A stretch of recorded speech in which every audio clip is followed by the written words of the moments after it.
I'm not civilized at all. Nah. I've never been civilized before in my whole life. Damn. Are you Harley? Kiki, you want to be my hyena? You've got our color scheme going. You haven't dual dyed your hair, but you have like a blue puff on your purple hair. So what? So what? Did you do that on purpose? No. Were you wearing that before? No, I just wanted to be cute. And you put the right color in. Yeah, coincidental. I only have one pom-pom scrunchie, and this is it. Hey everybody, we just watched Birds of Prey and the Fantabulous Emancipation of one Harley Quinn, which is a movie, the title you have to remember because it's not listed anywhere, even though the movie keeps showing it. But now it's going to be renamed to Harley Quinn: Birds of Prey because they're having a bit of a snafu. They're having a marketing heart attack, which, I mean, now that I've seen the movie, I'm confused why it was called Birds of Prey because it's not a Birds of Prey movie. It's a Harley Quinn movie. Like, she narrates the entire film. She's in basically every scene of the entire film. But at the end, the Birds of Prey get together. I'm starting to think that a group no one knows. You can't have a movie with Margot Robbie, Harley Quinn in it, and have it not be just be a Harley Quinn movie. Because if you think back to like Suicide Squad, that's like all the best Harley Quinn and all Will the Smith best movie, parts. Yeah, basically. And who else was in it? Will Smith was significantly less interesting. Yeah. Everybody else wasn't really important. They were so this is closure because so we both had a good time. I should just say we had fun watching this movie. This is a very fun kind of movie. Closure because the first spoiler cast we ever did was I saw Suicide Squad in theaters like 4 years ago and was so miserable that even before I finished leaving the actual theater, I texted Bert. I'm like, "Have you seen this shit?" And he's like, "Yeah." And it's like, "You want to do a podcast about it?" And like, we did a discussion of how bad that movie was. And that's like, that was the first movie that brought me to like, I feel like we have to talk about this in a video as opposed to just like watch movies the way normal people do, which is they just see them and then they move on with their lives. Like, let's make a video about it. Sometimes you can't move on with your life. If you care about movies, there's like a closure to it. Yeah. Sorry, my dog's being annoying. Yeah. If you care about movies as much as I care about movies, there are some movies that just hurt you, and you can't get closure because they just hurt you too bad. You have to discuss it with somebody. And so like I just had to sit down and talk about how much of a train wreck fucking Suicide Squad was when it came out. And this was fun. And it's also like, I don't know, it's probably the best DC movie I've seen, in part because it's really hard to call Joker a DC movie. Like, it's really hard to call Joker a DC movie. Yeah. Like, it eventually has like lip service to elements of like the actual Batman continuity, but like Joker felt like a weird art piece thing that was inspired by the concept of the Joker, which I think lends to its, I think that aspect is what lends to its strengths. That Joker can't be this Joker. No. There's a Joker that's never seen on screen in this movie, but is definitely a character that has influenced what's happened, and that's definitely either they leave it ambiguous for you to be like, it's whatever Joker I like, but it's definitely not that Joker. It's definitely not the Joker from Joker. It's most likely the Joker from Suicide Squad because they show two scenes from Suicide Squad. It has to be because it's the Harley. It's that universe's Harley Quinn. But they don't want to show his face, so they're kind of like letting you slot in a version of Joker you like because they don't want to like they don't want to give you they don't want to give you PTSD. They never showed Jared Leto, which might be because Jared Leto doesn't have a good relationship with this production anymore, but also because people didn't like that movie, so they kind of want to like take the only salvageable part of all of Suicide Squad and let you slot whatever you want in besides that, and like, I don't know, maybe it's the Joker that was played by Mark Hamill that's a cartoon man. Which is the closest thing that you see because they only show him as an animation in this movie. They just don't want you fixating on him. Yeah, because which is good because he's not the point of the movie. You're not supposed to. It's about Harley Quinn, and so the only aspects you need to know about the Joker are the ones that lend to Harley Quinn's character. We're both just sitting here petting a dog this entire podcast. I'm sorry. She's really happy. We just got back from seeing the movie, so she was alone for 2 hours. But I laughed a lot at this movie, and also I don't have like major plot issues really. Well, because like I've come away from every DC movie with like a lot of plot issues in general. So this movie is gonna be probably one of my guilty pleasure movies. This movie is never gonna like change the world. Yeah. Or like it's not like trying to it's not trying to say anything amazing, but this movie has like a fantastic visual style. The fight scenes were kick ass, had a bunch of hot chicks in it, a bunch of hot chicks fighting bad guys, and I was like, oh, that was cool. The fight scenes were actually very well coordinated. I was really impressed. Yeah, you can see what's happening, and also it's fun to know what's happening. They show you what's happening, but they use a lot of really creative means, because that's like one of my favorite things about Harley Quinn as a character. Just is crazy, that wacky she's shit happening. She's small and petite, so all of her fighting styles are really acrobatic, and it's always using props. It's like very creative. A lot of attacking joints or using big weapons that complement the fact that she's not a lot of person. And the iconic hammer that she brings out. And I think a lot of people. That's her hammer. The costumes were awesome. I was like so into everything that Harley Quinn was wearing the whole movie, all the big chokers and stuff. And she keeps switching. So into it. There's even a gag at one point where like, when did she have time to tie laces? She just switches costumes like in a few seconds, a few points. She's like fighting wearing roller skates. Yeah. Like it's a fun movie. It was a lot of fun. The soundtrack was great. It's really jazzy. I kind of wasn't ready for it, because like this is the same universe technically as the other ones, and it's like the start with Man of Steel that was so grimdark and so miserable that I actively wanted to leave the theater, and I never watched either of its sequels. So I never saw Batman vs Superman, and I never saw Justice League. I was just like, I'm out. I'm so over this immediately. But then Suicide Squad looked like it was gonna be fun, so I went and saw that. And I remember it wasn't fun. I'll never forget. It so wasn't fun. In my family, there's only one person in our family who's interested in comic books like at all, and it's my brother. And we all went to go see Suicide Squad together. And I remember I will never forget the disappointment on my brother's face as we walk out of the theater. And my family's like, oh, that was pretty fun. That was good. And my brother looks at them all and he's like, no, that was not a good movie. Granted, my brother's 15. So he was like, he's like, you guys, that was not a good movie. And we all would realize at that moment, we're like, it was not a good movie. I mean, I already knew, but my whole family was like, oh yeah, it wasn't a good movie. You're right. And we all just sat there in silence on the way home. It was so disappointing. Oh, my heart. And that day a critic was born. Yeah. People have that formative moment of like the first time they see a movie they think was genuinely awful. Then it like comes to them. Well, what was my first one? Mine was Aragon. Oh, that dragon movie? Yeah, because I was they're like, oh, Aragon's coming out, and like I borrowed my friends like copies of like the books, and so I read Aragon and Brissinger, the first two books, before the movie came out, and then we watched the movie, and I'm just like, oh, this is bad. Movies can be bad. Yeah. Like before then, it was like I maybe didn't feel stuff about a movie or didn't really like think much about it, and just didn't, like it just moved on from it, where other things were my favorite and stuff like that. But like that movie specifically was like, oh, we shouldn't have come here. I mean, I'll never get over the fact that like the entirety of the first book is about raising a dragon from a hatchling, like all the way up to being like, oh, it can fly now. And even in the whole first book, it can never breathe fire because it still hasn't aged enough. And in the movie, baby Saphira flies up in the air, and then there's a flash of light, and then she's an adult that breathes fire. And I'm like, cool, just skip over the point, I guess. There's like one of the most like concrete crystallized scenes of an individual scenes of a movie where I felt most directly betrayed by a film. And I was like probably like 16 or something. That was fucking awful. I had that problem with the Series of Unfortunate Events movie, the first one, because those are like the only kids' books I ever read. I went right from that to like classic lit. And so that the first movie put the books like out of order. It made no sense. Anyone who's read the books knows they put like they like mixed up like plot points from all three of the first books and then shuffled them in the wrong order. I had a lot of fun with the show, but you haven't seen that, so you don't have any opinions about it. No, I won't. I'm not. You hate it. I'm not risking that again. I've never read the books, but I had a lot of fun with the show, and I've heard it's very well received by fans. I don't care. I liked it so much. I went and saw Lemony Snicket in person. Whoa! And I got my book signed by him. Damn. But it was all like incognito. It's like he wasn't supposed to be him. Was he played by the wheelchair guy from Family Guy?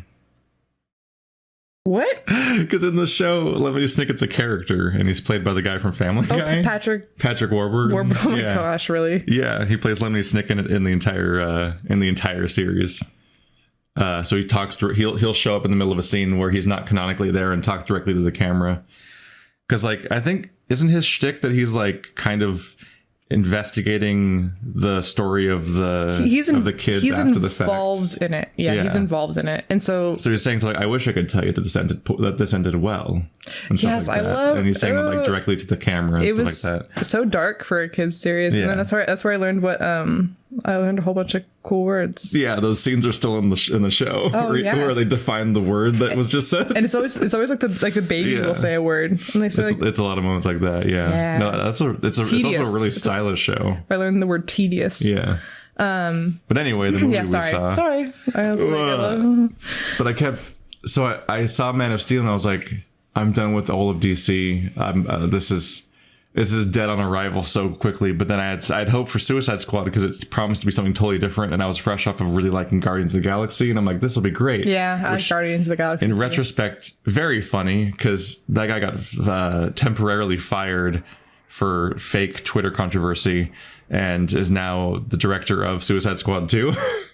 But I think it's supposed to be a remake where they just give up on the original one and pretend it never happened and start over at Suicide Squad. It's gonna be by James Gunn. It's gonna have Margot Robbie and maybe nobody else. Okay, I was gonna say as long as it has Margot Robbie in it. Yeah, it's gonna be her still, but I don't know if they're keeping it. Oh my gosh, and it might still have Will Smith, but I think they're not keeping. I don't think they're keeping the original movie in any real way because it was such a disaster.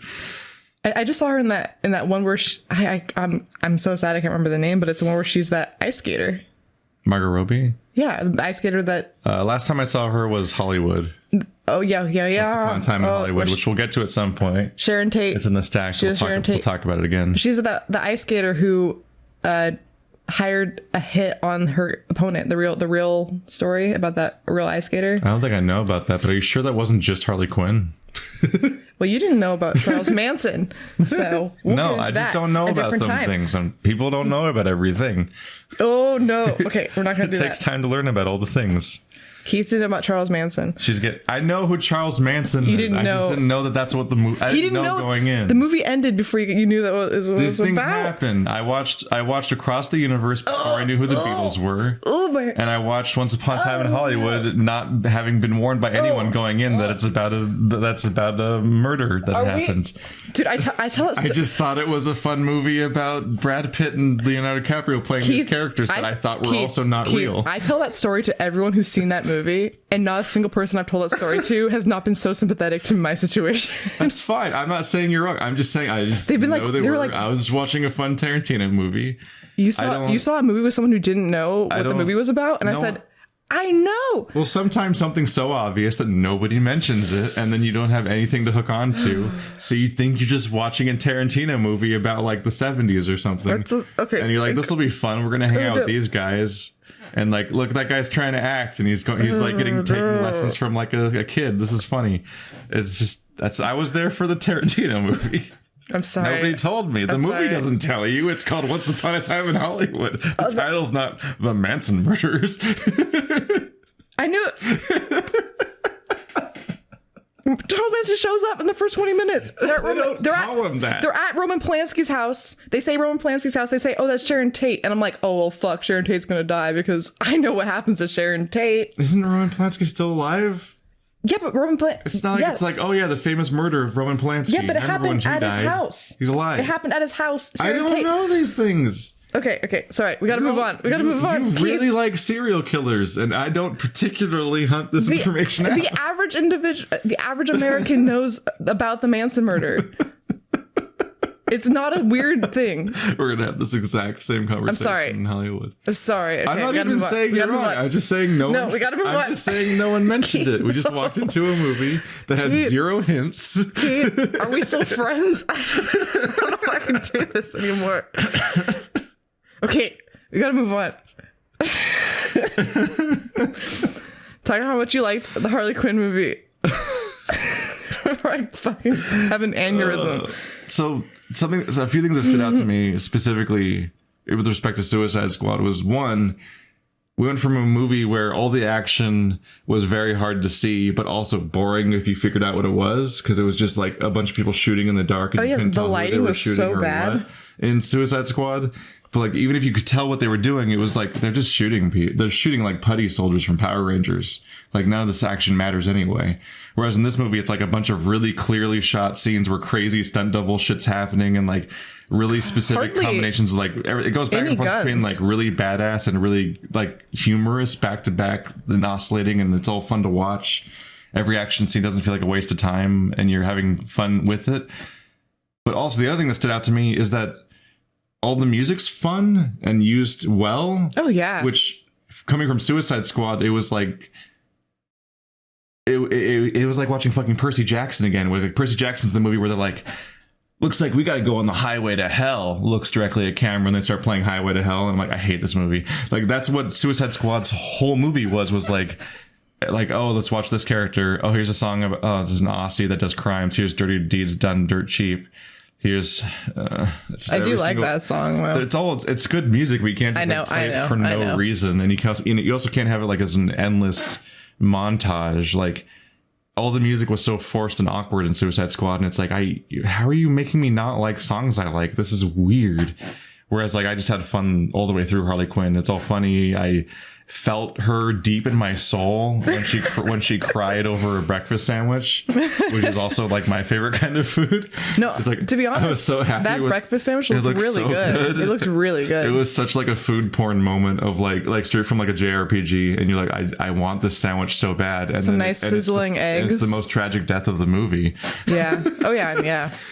But it's also like a coherent plot of like, so many superhero movies are designed by committing nightmares that get re-edited and reshot and re-edited over and over again in production, and DC's been especially victim of this, because they panic about how the fact that they want to be Marvel, because Marvel's doing all the stuff they're doing, and DC keeps failing, so they keep trying really hard to recapitalize on that. So what they'll do on a regular basis is that they'll screen the film, then they'll panic, and then they'll reshoot like half the film, and then they'll edit those two things together, and it won't make any sense. Then it'll be some Frankenstein's monster. So like, that's why like there's like a bunch of like, especially when like they switch from Snyder to Joss Whedon midway through Justice League, it's supposed to be this weird mishmash of like sudden comedy bits and sudden like seriousness back and forth between two different directors' styles and so on. And like, Suicide Squad was like just utterly incoherent, and like they keep doing a thing where they do a bunch of reshoots for like Aquaman and Justice League and Suicide Squad to add more comedy afterwards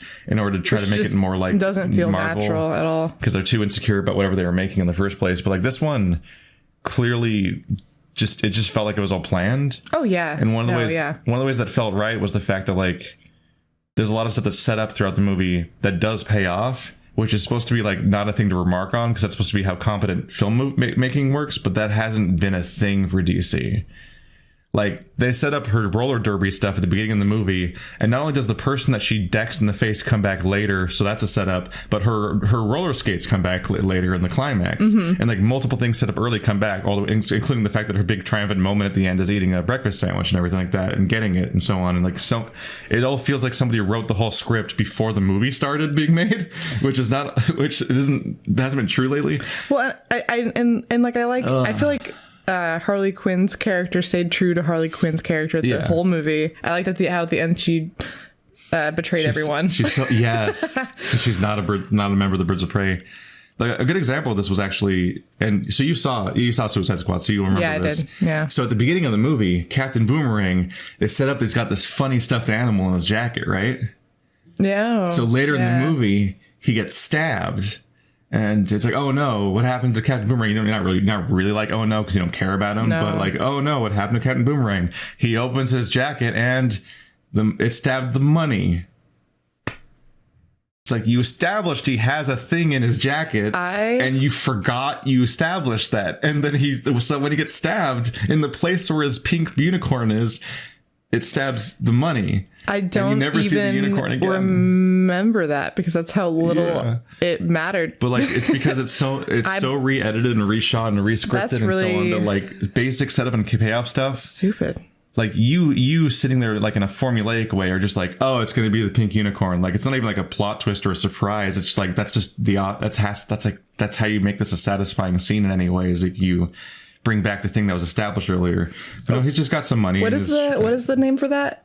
Chekhov's gun. Chekhov's gun. Yeah. The idea was that if you have a rifle in a scene, it's like if you have a rifle on the wall in a scene, that rifle better get fired in the climax or something like that. Like if you set up, if you're going to bring something up at the beginning of the film, it needs to come back into play later, or else there's no point in pointing it out. Full of that.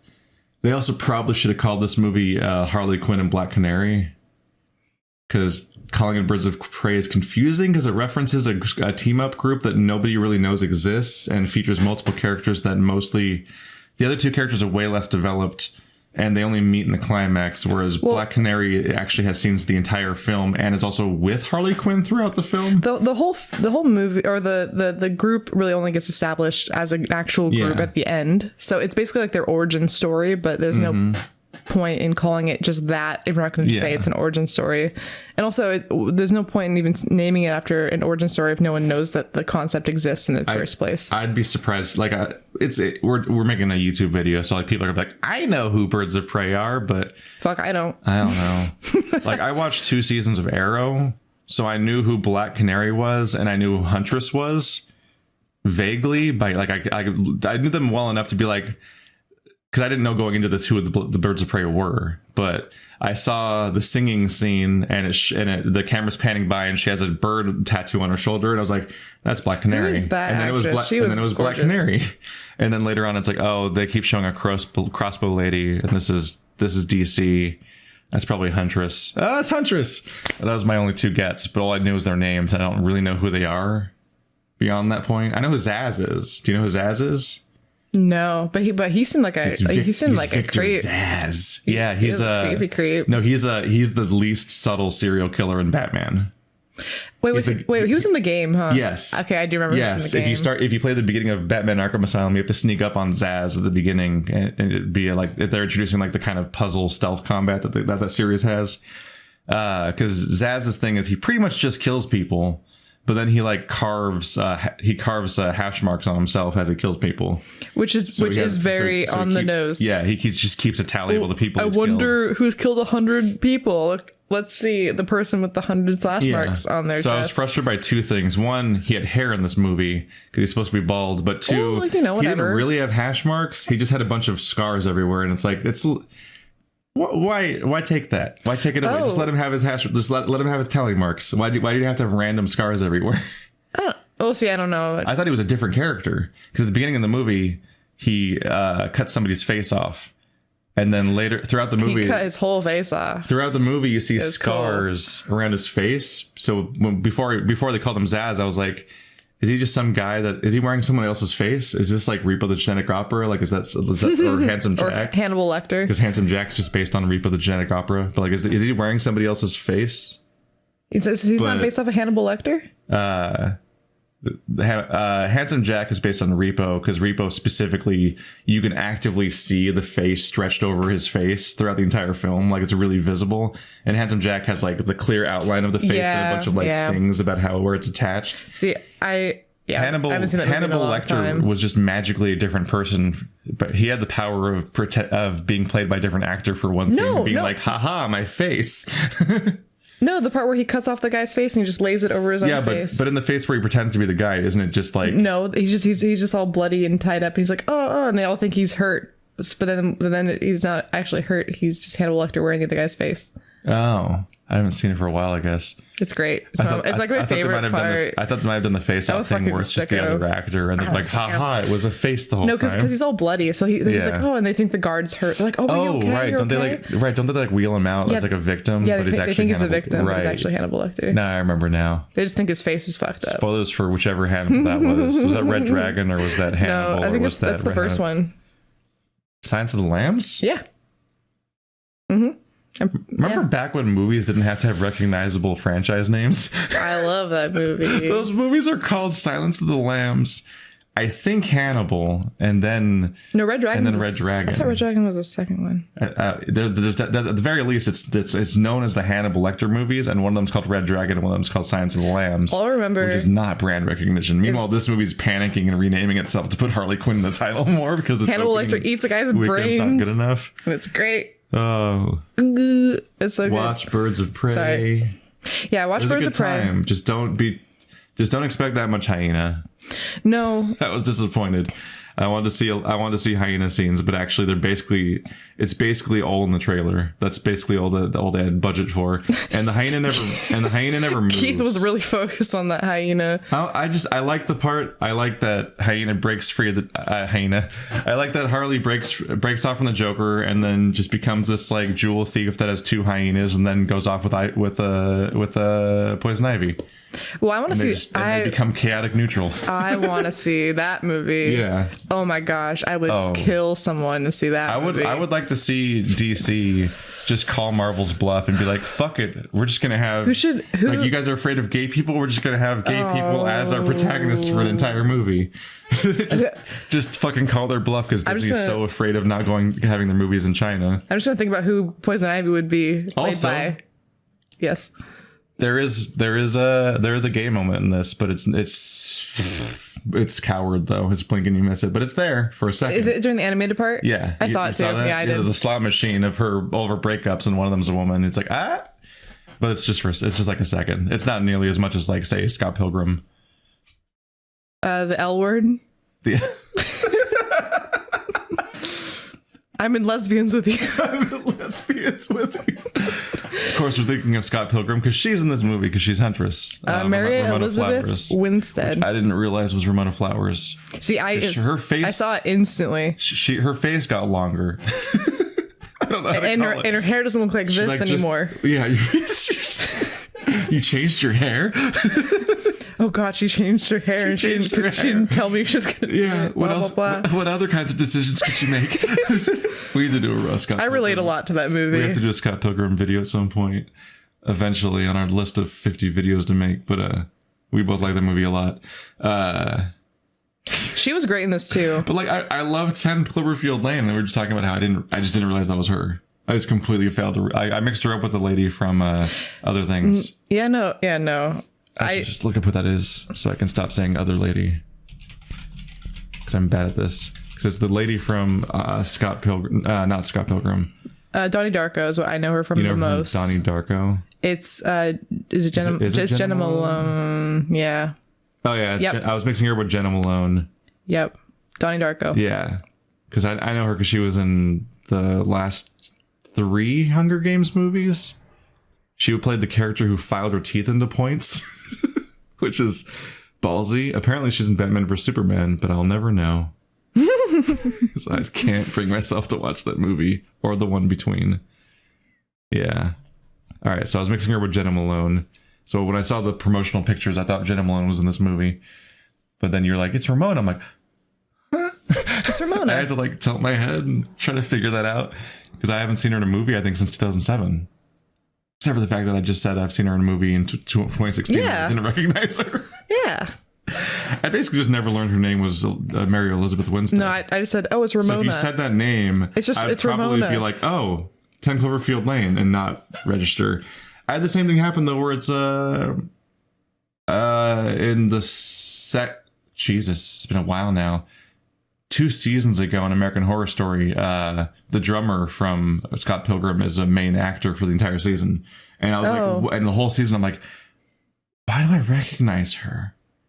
Because like it's just like Ramona, where it's like she's like 10 years older and her hair's different, so it's like a different person. It's a significant change. So you're like struggling with it. In 10 years, I'm gonna go missing. I'll go back in 10 years and have different hair. You're already an adult. These people were like 18 in these movies or something. Like they were really young. What? So they like I looked different 10 years ago. I'm already an adult. I looked really different 10 years ago, which you point out every time you see my ID. Yeah. Like that's the issue with these people. It's right over there. Yeah, that's the issue with seeing these Scott Pilgrim people is that they're all from they're all in a movie about teenagers, and then I never saw them again for 10 years, and then they show up something. I'm like, something's ringing a bell, but I can't figure it out because You're not like Michael Cera where you just look the same forever. Michael Cera, baby. They can go back and He's a cute baby. They could make a new season of goodness. fucking Arrested Development every 5 years for the rest of time, and Michael Cera would still look like the same person while everyone else slowly turns to dust. I love him so much. Everyone else would just turn to dust, and he would be the same fucking person. Michael Cera looks like a little canary. A little canary? What? It's really specific. Yeah, there was in Nick and Nora's Infinite Playlist. Right. Someone calls him a little canary in that movie, and I always thought that was the most perfect way of describing his face because he's got a little cute little bird face. He's so cute. Michael Cera, where are you at? But who's? We also neither of us knew that Ewan McGregor was in this movie. Yeah, we keep forgetting to mention that. Midway through, I was like, ooh, and you're like, is that Ewan McGregor? And I'm like, yeah, and you're like, okay. I was like, hey, cool, dude. This is good news, but I didn't. I liked his character a lot. He was really insecure, and he was really like, are they laughing at me? And like, there's a lot of, and Zaz is this horrible person that like encourages him. So like at one point, he's feeling insecure about something, and a random lady is laughing across the entire club. And he's like, is that person laughing at me? And Zaz is like, yeah, she is. It's like, Zaz, you little shit. Every single scene, his only motivation is to try to get permission to kill people. That's all he does the entire movie. And because that's all he is. He just wants to kill people. That's all he does. Ewan McGregor's character, he plays Black Mask. I think it's called Black Mask. I don't know who that is. I know he reminded me of someone so much. He reminded me of like, kind of like Handsome Jack, now that we already mentioned Handsome Jack, but like some like really rich, insecure, kind of like childish person. Yeah. Where I liked the part where he was like, he's talking about shrunken heads, and he's like, this thing's 2,000 years old. It was on someone's face, and now it's in my living room. Ew, gross. He giggles about it. There's little moments like, gross. Yeah. He's like, haha, ew, gross. There's a specific brand of like a lot of pretense. He's very like, cheeky. Yeah, like, but he's also like he thinks very highly of himself and is really pretentious about things. But then like the facade keeps dropping from moment to moment because he's either like he's like petty or petulant, or his whole front's kind of built upon nothing and so on. So like he really likes showing Black Canary all of his expensive things in his house. He's like, look including at this, including a sculpture of himself. Look at this sculpture. Yeah. It's of myself. No, it slightly reminded me of what's his name? Was his name Candy? Was that Candyland Ranch in Django? Oh, because like there was the scene of like oh yeah, he's a bit of a Francophile, but don't speak French to him. He doesn't understand it, like all that shit. Yeah, like it'll remind me of that, of like that level of like that pretentiousness and self-importance, but it's all because he's the powerful person that everyone has to listen to, and so everyone just kind of humors him when everyone can see through his shit, all straight through his whole facade, but everyone's just like, well, we can't do anything about it. Yeah, it's like, it's not because he's convincing or cool, but because everyone's like, here we go. We just have to let we just have to let him pretend that he's convincing and that this is his big thing and that he's cool. And it's like, I think I don't want to get my face cut off today. I think I liked every character in this movie. Yeah. I think the one I liked the least was the police officer. Yeah, I was about to say. Only because she's a straight-laced police officer. And of course she's the least interesting one because she's just a cop. Like, yeah, and she's kind of least developed, and she has the least reason to join the Birds of Prey. She's the most a little confused about it. Goody two shoes. Yeah, so she's just kind of she has like fourth character curse, which Huntress already suffers from being the third character that they have to try to develop for the protagonist group or whatever.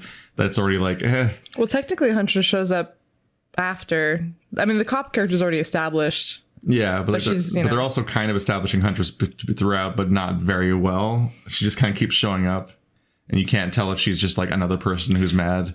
Which that's a great through line, is all the people that get really mad at Harley Quinn.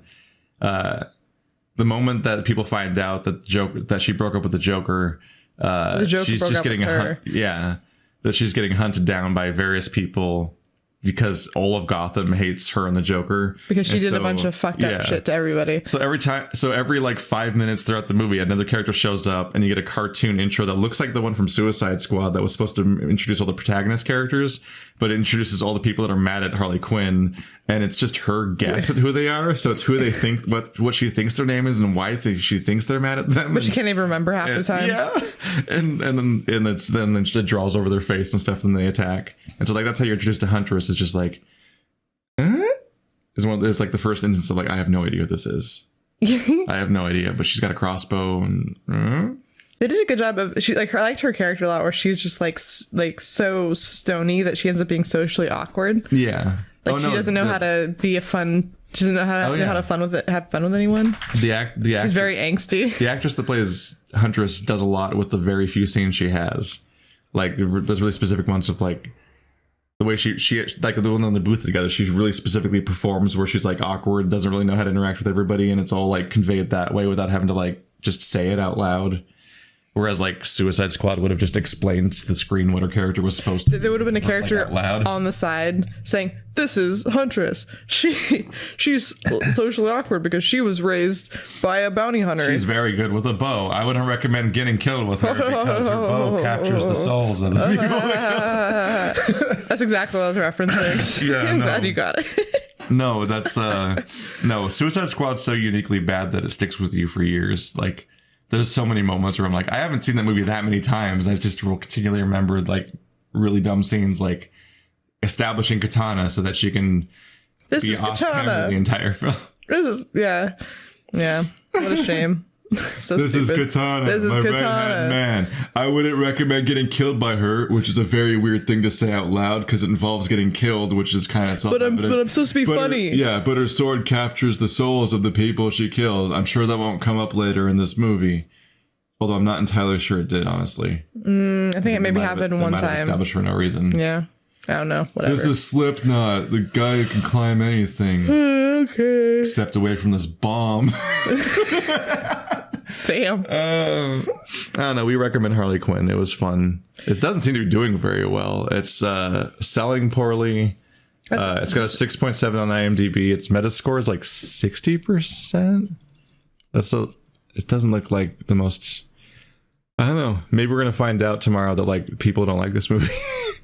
But I haven't watched a review of this, so I have no idea. I kind of like have this feeling that I can see people not liking it because for maybe a couple reasons. One I'm going to say is maybe that it's not serious enough of like a superhero-y movie, and that's what they wanted, right? It's really no one should want that from a Harley Quinn fronted movie. No.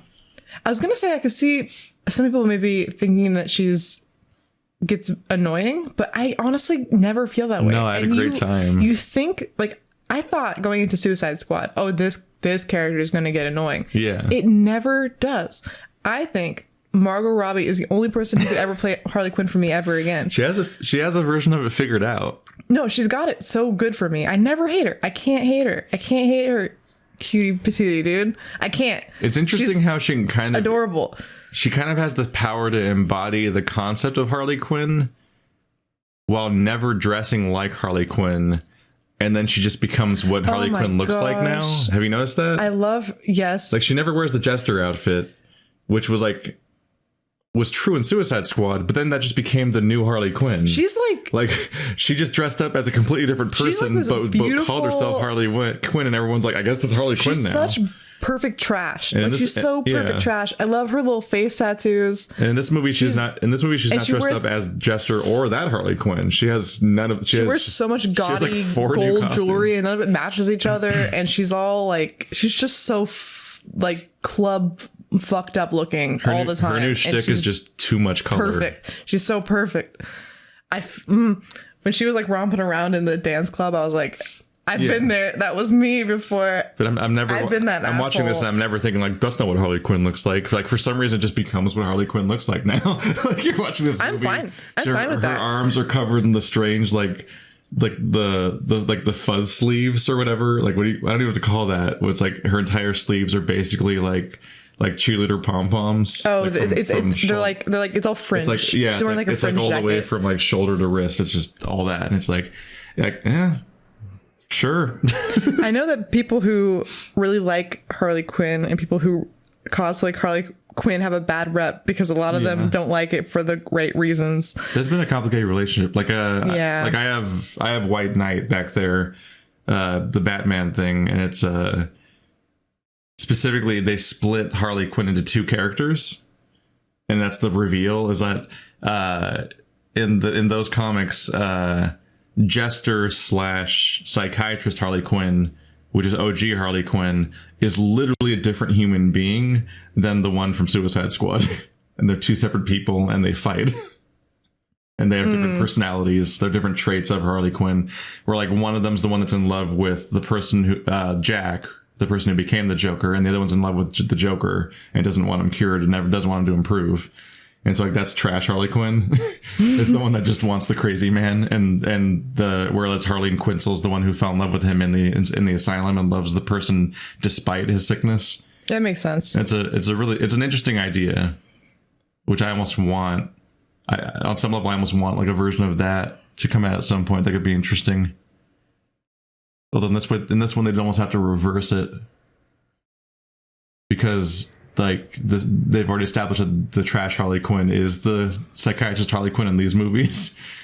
So they'd have to there'd be like a new Jester Harley Quinn. Yeah, so you'd have to rewrite the whole thing. That Joker's currently with in the next movie or whatever. No.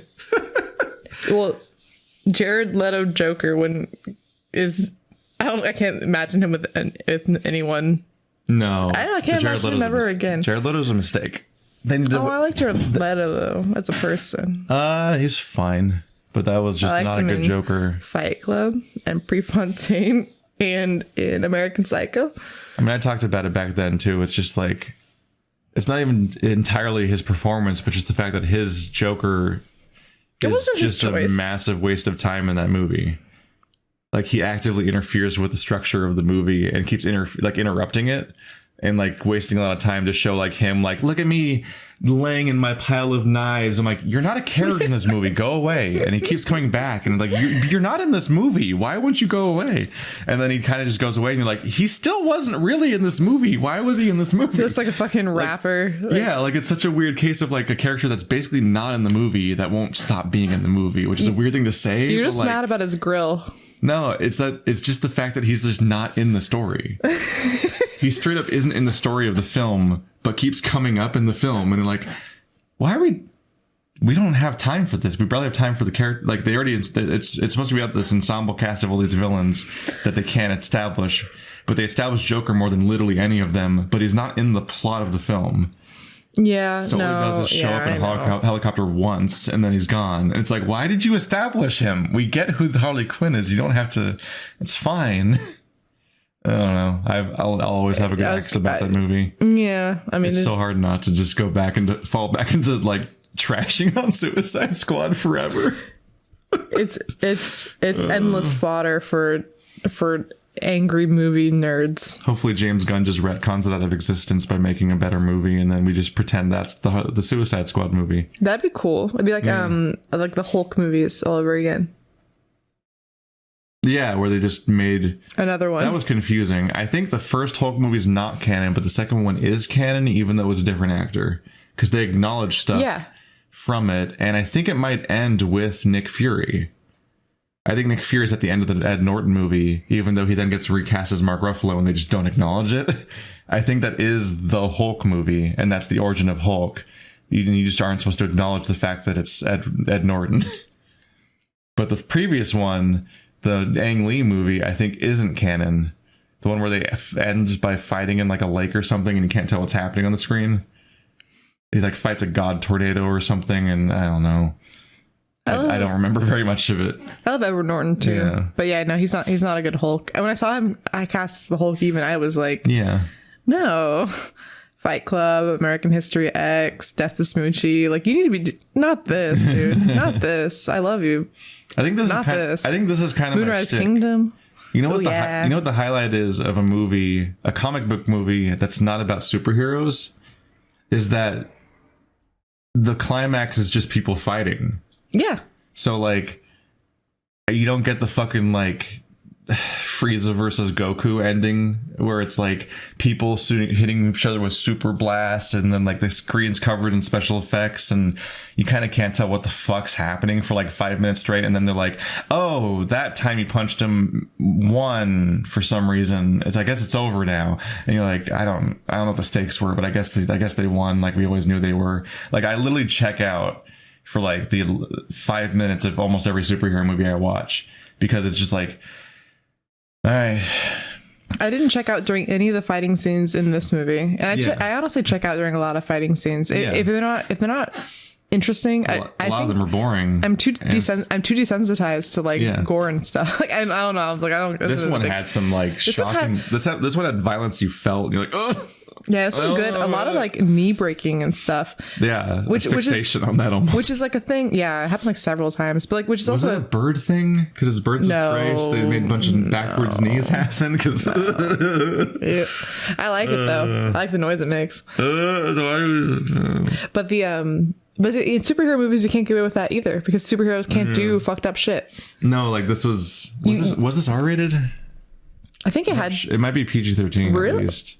It's R-rated. I was gonna say, I'd be surprised. I thought it was R-rated. They said like fuck a lot. No, it said the back of her shirt says fucking for half the movie. Yeah. Like her final costume for like most of the climax, she's wearing this loose shirt that says Harley Quinn over and over again on it, but it's like cut off randomly, so like a bunch of the text just keeps ending and starting in a weird spots, and then one part just says fucking Harley Quinn across her back, and it's like, oh, I think this movie's rated R, as if the knee snapping wasn't a hint. Yeah, and like the kid drinking underage, or the hyena eating a person. Yeah, they don't show that though. They show it. Oh, they show his leg. Yeah, that was cool. And like that's a removed leg, and the gore part's pointing at us. Yeah, it's like that. So I'm like, I think this is rated R. No, yeah, no, I'm really glad it was. I didn't know going in. Oh yeah, that was interesting. Yeah. But Bruce is underused. He's cute. They didn't use either of the Bruce other is names. the hyena. This one, instead of two hyenas, there's one hyena who's named Bruce, and he never moves. That's specifically what stood out to me. He never moves in the entire film. Well, he's always sitting completely still. In one point, he's literally sitting in a bathtub. In the first scene, he's in a cage. Another scene, he's in a bathtub. Later, he's in the back of a car. He's always sitting in a fixed location where he won't take a single step. I hate to tell you, it's not the point of the movie at all. Yeah. No, but I'm just saying, like, I was like, huh. He makes some really good hyena sounds, though. I think that's a real hyena. He makes some nice little giggles and some chirping. Yeah. Oh, yeah. There's a little laugh in the opening scene that was like, oh, this is, I think he was... It's really hard to tell these days because Lion King happened. My hyena back there. Yeah. She's past. Oh, yeah, she's in frame. You can see her in the camera. Being stupid like normal. It's so hard to tell because like Lion King happened and like movies, like CG is so advanced that you can't tell what's real anymore. And for all you know, a movie might look like it has zero CG, but actually the entire environment was fake the whole movie. And you're like, oh wow, what the fuck? It's all on a soundstage now. Like Mandalorian, I guess, is filmed all in one soundstage, and they never do any like on location shots, and no one noticed basically.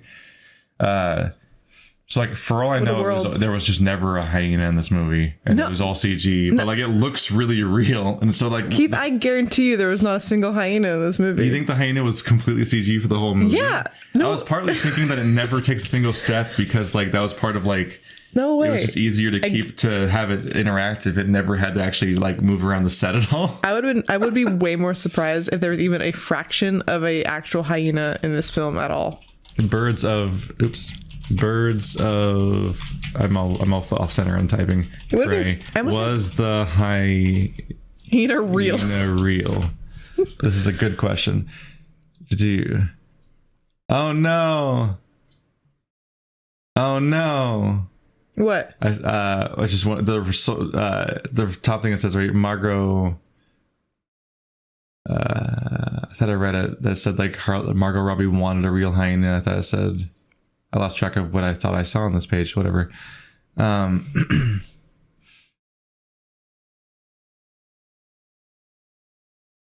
thought it'd be hilarious to have one of Harley's hyenas in the film.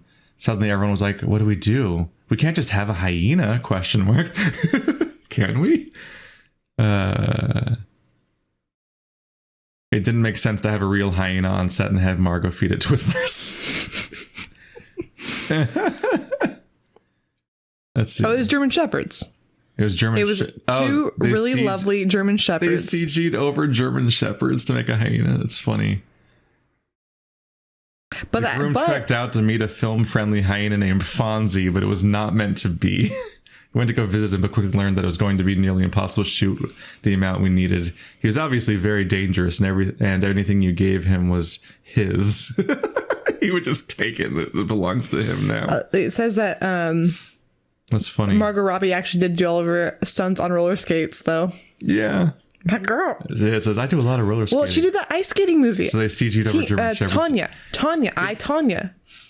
It's impressive how much you can just like fake in movies now. Because it looked real, right? Like, didn't it look like really convincing? No. You didn't think it was real? Well, not at all. No. You didn't think it looked real? It looked real. Even in the back of your head, you were like, this can't be real, right? But like visually, like your eyes, you didn't fall for it at all? No. Really? I remember thinking, it looks really real and good. But I know how movies work now, and I know that it's not a hyena in there. Well, that's different, though. Why? That's different than like being fooled into thinking it's a hyena is different from visually being fooled into thinking it's a hyena. Well, my brain didn't let me get visually fooled. Because you preemptively were like, it can't be real, so you're just like, you never. It's like in I walk into Lion King, and I know like almost like none of those. They're all just completely made up. Well, yeah, because they talk. No, even if they didn't, with their mouths.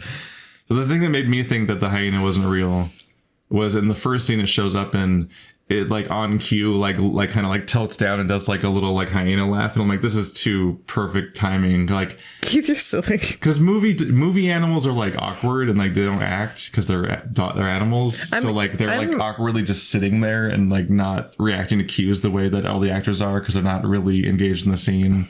And half them like are just having fun, and they have to CG the tail out because the dogs are also happy that they're being good, stuff like that. I'm okay with dogs being used in movies. I'm actually not really okay with any other, almost any other animal. Well, because dogs love being in movies. Domesticated animals are the only animals I say are okay being in movies, and that's only if they're treated exceptionally well. That's one of my favorite. If there was a hyena, I'd be upset. That's one of my favorite pieces of trivia I heard was that finding out that they had to CG that nowadays they have to CG. They always CG out the tail off of dogs because they're so happy to be doing a good job that their tail's always betraying the performance and it's always wagging like crazy when usually they're supposed to be like going after someone or something. That makes me really happy. It's like the Cujo problem, I think. It's like in Cujo he was that dog was like way too happy to be there, and so it kind of undermines it. If you know anything about dogs, you're like, this dog's not going to kill them. Like they're all like hiding in the car. Going, the dog's just like, no, that dog's fine. Just imagine that dog like just know when you see dogs doing stunts, they're still doing that to this day. It's just they CG the tail out because to try to make it work. So like the amount of digital trickery is so advanced that like I don't know. I believed in a hyena most of a movie, even though it really stood out that it never moved. It just was always sitting in one place in every scene. And then they can misplace it. They just kind of misplace the hyena because they can't have it in the climax, and they just shows up later like, all right, yeah, he was just here to be the hyena from the comics for a second. Hey, Kiki. I was going to say, should we talk about spoilers, but is there really any... Like, I think we already kind of, we might have already dipped into spoilers a little too much on some things, but also I don't know if there's anything like explicitly spoilery I want to go after. So I don't know if there's a reason to declare spoilers. No, there's not really any spoilers. Sorry if we spoiled. I'm not sure how much you spoil. Like it's, I don't know. It's a superhero movie. Margot Robbie's fun. Harley Quinn betrayed them in the end, but I didn't specify in what way at all. And it's not a big deal. It's not a big deal. It's more just fun. It wasn't. Yeah, that's not. She's not talking about like a climax scene or anything. It's just cheeky. Yeah, just being cheeky. Yeah. You said that she got her breakfast sandwich. It's not a movie. Keith spoiled the breakfast sandwich scene. It's just not a movie full of surprises. It's just the surprise is that it's good. That's the biggest surprise. But it's relatively by the numbers as a film. It's all fine. I just had a good time. It's the type of movie I'd want to watch again, which is rare for superhero / comic book movies. Like even the ones I like, I'm like, Like I thought I'd watch, like even when they came by, I thought I would watch Winter Soldier again because it was like, wow, the second Captain America movie really fucking like rewrote the rules of how good a Marvel movie could be, and then I never watched it again.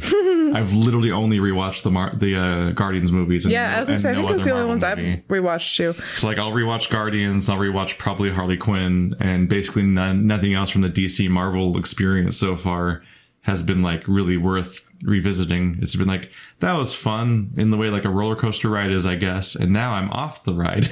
The end. Well, I think it's like a lot of these movies. Oh, okay. Like when we were sitting through the trailers, they showed like our movie theater. My dog just hit her head on the table. Sorry, it showed Wonder Woman 1984, which there are. Why do things keep coming out that are called 1984 specifically, but none of them have to do with 1984? That's not what I was going to talk about at all. Oh.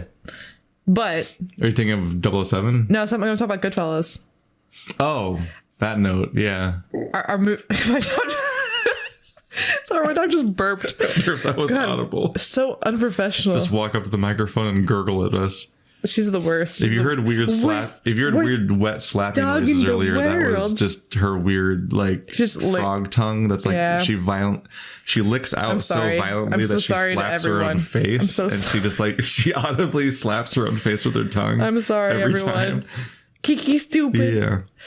No, all I was gonna try to say is that they showed a clip from Goodfellas, and I was thinking, oh yeah, so there are a lot of movies that are really good. Yeah. And I'll say, oh yeah, that was a good movie. Mm-hmm. But you can't watch them. Like, they don't have a lot of rewatchability. Like for example, I was thinking Schindler's List is a fantastic film, but I cannot sit down and watch the entirety of Schindler's List on a regular basis. That would make my life terrible. Not only is it a 3-hour movie, but it's amazingly it takes an emotional toll on you, right? Yeah. Watching something like Goodfellas, like, you know what, that's one of those movies that's a good movie, but it's a really fun movie. It's a really fun movie to watch. You can put that on like any time, and I'm like, oh yeah, Goodfellas, that's fucking great. That's like the wavelength that like Tarantino movies exist on for me.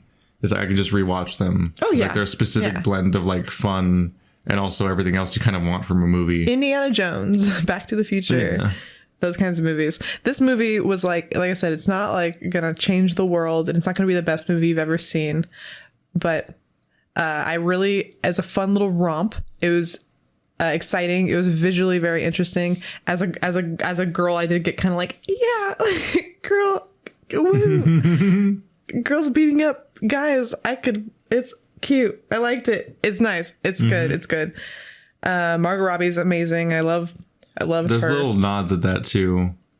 It's not an overly gendered movie. Like, it's not full of like, this is about how we're women. Well, that's what I was going to say. Is I wonder if other people would kind of have that pretense and thinking it'll be like that, because it's not like some people, like that one guy that everyone was dumping on Twitter for like a week. Like, was like, look at them, like women aren't allowed to be sexy in a movie made by women. It's like, what the fuck? Do you think these women aren't hot right now? Like, what's wrong with you? Wait, in this movie? Yeah. He thought that because it was like the women movie that they were like not allowed to be attractive, and it's like, and he thought that was his reaction to seeing like the poster that shows all 4 of them and as like a split screen, was that like, see how they like de-sexed all the women, and it's like, are you kidding? I don't understand what you're saying. I was having a fucking nosebleed, dude. Like, I was gonna die. That was a confusing sentiment for somebody to have. They were hottie patati's like, all up in this movie. But like, that's the kind of blindness you can have when you have the agenda of like, it's the girl movie, so I have to hate it. They're the people who are really mad about Captain Marvel. There's a decent chance they'll be really mad about this one just because they kind of don't have the self-awareness to notice why they're so mad. So they're just going to find reasons. Like, people, like, this is really hard to explain to you because you weren't online when it was happening. So like, there's probably a reason passed for right that. Past you. But like, people were really mad Laura Dern had purple hair in Last Jedi. Because she was like an evil feminazi to them in that movie. Wait, why? Yeah. That was like that. She was the evil feminist character in that movie to them. Am I an evil feminist character? This is the extent to which certain people filter through these films. An evil feminist? It's like they aggressively want to hate things, and because they're so down the rabbit hole of like the discourse online about being mad about these specific things, they like laser focus on details like that like, for most people, they literally, that detail passes right by because they're like, I don't even know why you're fixating on that. But it's like, evil woman in power with purple hair. I'm very mad right now. And it's like, It's like those people are the kind of person that like that guy that's like weirdly mad that like a bunch of people like are. I don't even know. Literally, all I can think of is that it's just that they're not wearing like basically just swimsuits. Like they're not just in a bikini. Like which admittedly some comic characters basically are. I'm not gonna go into it it's exactly because that could be a whole. It could take a lot of time, but I feel like as a woman you really can't win. You can't win if you go unsexy, then you're doing it on purpose, and then if you go sexy, then like men just will never respect you, and that's your fault. So what the fuck? I don't know what they fucking want. There's like two specific nods. One is Black Canary's intro is her singing "Man's World," which ends on the woman about like which ends on the line about women because that's the song. And that's specifically fixated on because like they keep cutting it around, but they focus on her specifically and pan back through her silhouette while she's saying that line. And the only other thing that stands out is like a reference to even that this is like the girl movie was list of reasons why Ewan McGregor is mad at me. And it's like it starts going faster and faster, scrolling through things. And two things that quickly passes through are voted for Bernie and have a vagina. Yeah. those really quickly fly through. And it keeps going faster and faster till you can't read it anymore because there's so many things are popping up. Which that'll be a fun screen. Yeah, reason Ewan McGregor's mad at me. Ching, ching, ching. Has a vagina. Voted for Bernie. Ching, ching, ching, ching, ching. That'll be a reason to get the Blu-rays just to keep pausing it to see what all the other things are that it says when it starts going too fast. That was really, I liked that. Start going frame by frame. I'm sure there are a lot of people who are mad at me for having a vagina too. Yeah. Too bad. I don't know. I think this is the most fun I've had watching a DC movie. Like the competitor's Joker, but I was conflicted when I watched Joker. Oh yeah. We'll probably do a more in-depth discussion at some point when we like rewatch that eventually, because we both liked it, but I have mixed feelings. There's so many, because it's so well shot and acted, but it has like so many plot issues and weird problems that it's like I don't. Yeah, it's got some problems with message, but and conveyance. Not the message itself, but the conveyance of message. Yeah, we're talking about doing a double feature where we watch Joker and Taxi Driver. Yeah, my suggestion, because he's never seen Taxi Driver, is that I think Taxi Driver is a better version of what Joker is trying to be. But which apparently is a reoccurring point. Is it? Yeah. I came up with it all by myself. Because I made my brother watch it. I said it's a better point of reference than me because I hadn't seen Taxi Driver. I told my little brother, this is a worse Dr. Horrible. That was my point of reference. So I showed you Dr. Horrible,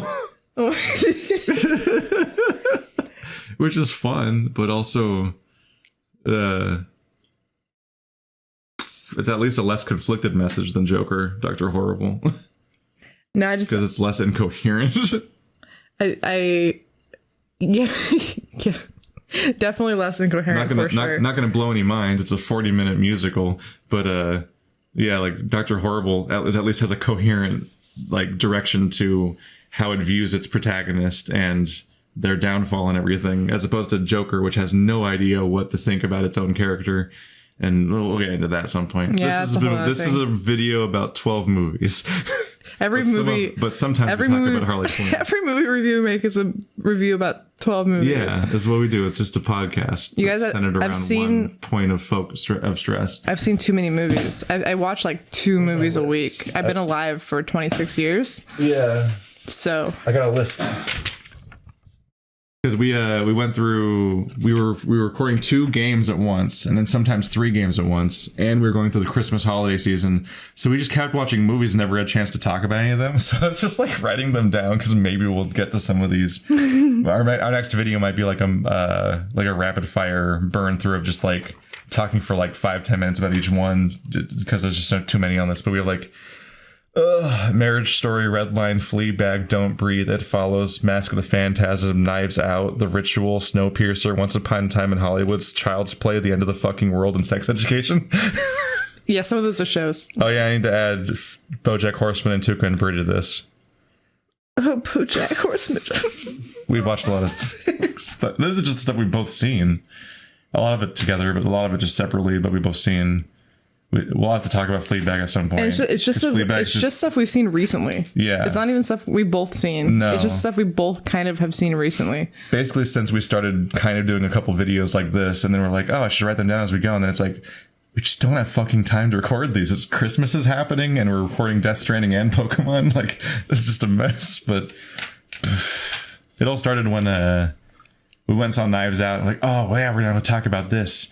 This is great. We should talk about this. And then, like, the moment we got home, other plans came up, and we just had to go do that. And then, everything's too chaotic. And then the list just kept growing. Do.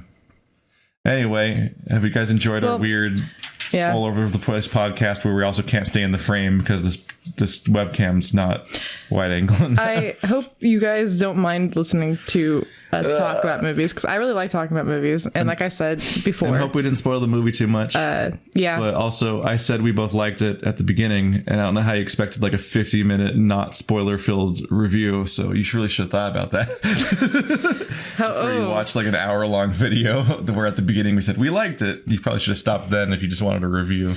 Like I said last time. Oh my god. Like I said last time, Keith and I would just talk like this about the movie anyway, so all we're doing is just recording it. So hopefully you guys actually like listening to us talk, because sorry if you don't. We wasted 15 minutes of your time. I mean, that's their fault. I mean, if you go through the whole thing, you're like, that was a huge waste of time. You're like, you had so many chances to realize that before you got to the end. Got you. I think there was one person like that about Skywalker, about the 3 hours, and it's like, why'd you keep watching then? Just stop. You could have stopped. Like, I watched the 7-hour review of Death Stranding, but like, I thought you were crazy for that. But like, well, I didn't 7 watch hours. It not in one sitting. It took me a week. It was just like pausing and playing, and then I'd go back to like working or whatever. It was like when I was multitasking, but like I knew in the first half an hour that I liked it. I didn't like keep watching it for 7 hours and be at the end like, God, why did I do this? Why'd you make this? I'm so mad that I don't know. People are weird. When you do Let's Plays, you start getting used to the phenomenon of people like hate watching an entire series for sometimes like 70 episodes, and they just keep going and complaining the whole time, and you're like, you're either you secretly like this but you can only express negative feelings towards me for some reason, or Keith, you actually hate this and for some reason won't just make like the emotionally healthy choice to the point where I'm like, should I ban you for your own sake? Like, so you'll go away and make better choices for the rest of your media consumption, because you won't go away. People do that with TV shows all the time though, where they're like, oh, I gotta keep watching because I started it. I'm like, no, you don't. You just stop. Like, I do that all the time with TV shows. It's like, oh, I don't like this, I'm just stop now. I just stop. I'm like, no, but I have to keep watching it because I started it. I'm like, no, it's 8 seasons now. You could stop. Stop now. Sometimes there's sometimes you start enjoy. I think secretly people enjoy it for different reasons. Eventually, it's like Yeah, or even like an element of like almost like the morbid curiosity about it. I watched like all of Degrassi for that exact reason. I just don't hate me, internet. I love Degrassi so much. Like I just think about like season 1 of Walking Dead was so good, Jimmy. And then the show got so bad, and then it got so good again, and now it's been so bad again for like 3 seasons, and it's just been like a roller coaster ride of like, what is this? But also like, like Walking Dead is a comic. They can just write whatever forever, which I have it over there. That nightmare, fucking. It's like it's like as wide as my entire fucking hand of just pages is all of The Walking Dead from front to back. As a comic, it's just like a writer and an artist can just make the whole thing, and it's fine. But in the show, you have real life people that have to have real lives, and they have to they live in different countries, and they have to travel to make the show, and they get into different parts of their life. Or like, I want to have time with my family, and I want to start a family, I want to raise my kids. Yeah. So like, you have these characters they have these actors that are supposed to play characters for 10 years, but then, or even more than 10 years, because The Walking Dead's like 10 seasons long, and it's not like Doctor Who where they just switch everyone out every 3 years. So like, what do you do? What do you deal with when, like, say, the lead actor of your entire show wants to go home and, like, spend time with their kids, and you're like, but you're the lead actor of the most successful show on AMC. What are we gonna do? So, like, I'm basically just watching Walking Dead out of curiosity of, like, just watching this bizarre wreck of characters just vanish from season to season that aren't supposed to go away, and other characters become chimeras of all the characters that have fallen along the way. Like, there's specifically one character named Carol that's a nothing character in the comic, and I'm just watching her be this homunculus that absorbs all the character traits of other fallen women in the show because she's like a nothing character that's gone immediately in the comic, but she's become like the main character of the show because all of the other female characters keep leaving. And so she's all of their character traits into one. It's like watching Full Metal Alchemist Brotherhood and versus Original, and you're like, what are they going to do? Like when they made the original show, they had the concept of the 7 deadly sins, but they didn't know who they were going to be, so they had to reinterpret what they might be. So, like, one of them might be like a ghost of their mother, or this one might be like that kind of stuff. That's what it's like watching the show adaptation of the comic, where you're like, they just got to come up with something. I don't know what the fuck they're going to do, and part of that's just the spectacle, better than actually whether any of it's good. Is that right? I don't know. We got to wrap this up. It's late. How you doing? Everyone have a nice time. Hello, everyone. See you later. Goodbye. Thank you for listening to us talk for so long. We really do recommend this movie, whatever it's going to be called. And thanks for sitting Birds of Prey, my Harley Quinn. My 30th Walking Dead rant. I've been living with this thing for too long. You're welcome, Keith. I've also heard it 30-ish times. Just kidding. I love you. No, it's usually different people that hear it. But a lot of people have heard my Walking Dead rants. It's just stupid. It's so stupid. It's okay. I can't look away from the stupid Crash. I stay looking at Kiki, and she reacts in kind and almost slams her head. You hear me rant how much my dumb dog is dumb. Yay. So. Hey. Would you cook? Okay. How you doing?